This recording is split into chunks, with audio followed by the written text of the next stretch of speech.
Hi students, apply பண்றதுல உங்களுக்கு NEET examination apply பண்றதுல உங்களுக்கு நிறைய டவுட்ஸ் இருக்கும். ஸோ அந்த டவுட்ல முக்கியமா ஒரு 3 டவுட் இருக்கும். அது என்னென்ன டவுட் அப்படிங்கிறத இப்ப பாத்துடலாம். அப்ளிகேஷனை பொறுத்தவரை 10th மார்க் ஷீட் காப்பி அப்படின்னு ஒரு டாக்குமெண்ட்டும் 10th சர்டிபிகேட் காப்பி அப்படின்னு சொல்லி ஒரு டாக்குமெண்ட்டும் கேட்டிருப்பாங்க. அப்ப 2 சர்டிபிகேட் தேவைப்படுமா அப்படின்னு டவுட்ஸ் இருக்கும். அது ஒண்ணும் இல்ல, நம்ம ஸ்டேட்டை தவிர்த்து நிறைய ஸ்டேட்டுக்கு வந்துட்டு application document 10th mark sheet தனியாகவும் 10th சர்டிபிகேட் தனியாகவும் இருக்கும். நம்ம தமிழ்நாடை பொறுத்தவரை அது ரெண்டுமே காமனா 10th மார்க் ஷீட்டே போதுமானது. சப்போஸ் சில ஸ்டூடெண்ட்ஸ்க்கு 10th டிசி இருக்குன்னா 10th சர்டிபிகேட் அப்படிங்கிற காலத்துல டிசி அப்டேட் பண்ணலாம். இல்ல அப்படின்னா 10th மார்க் ஷீட்டையே 10th மார்க் ஷீட் காலத்திலேயே அப்ளை பண்ணலாம். 10th சர்டிபிகேட்ங்கிற காலத்திலையும் அதையே அப்ளை பண்ணிக்கலாம். இது 1.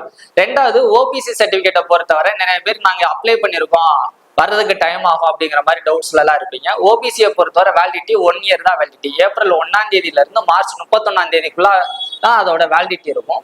இப்போ அப்ளை பண்ணீங்கன்னா நீங்க எக்ஸாம் டயத்துல ஒன்ஸ் அகைன் ஓபிசி சர்டிபிகேட் தேவைப்படும். தென் அதே மாதிரி ஓபிசி சர்டிபிகேட் வாங்கினாதான் அப்ளை பண்ண முடியும் கிடையாது. அப்ளிகேஷன் காலத்துல ஓபிசின்னு கொடுத்துட்டு கவுன்சிலிங் போற டயத்துல உங்களுக்கு ஓபிசி சர்டிபிகேட் இருந்தா போதும். ஸோ ஓபிசி சர்டிபிகேட்காக வெயிட் பண்ணாதீங்க.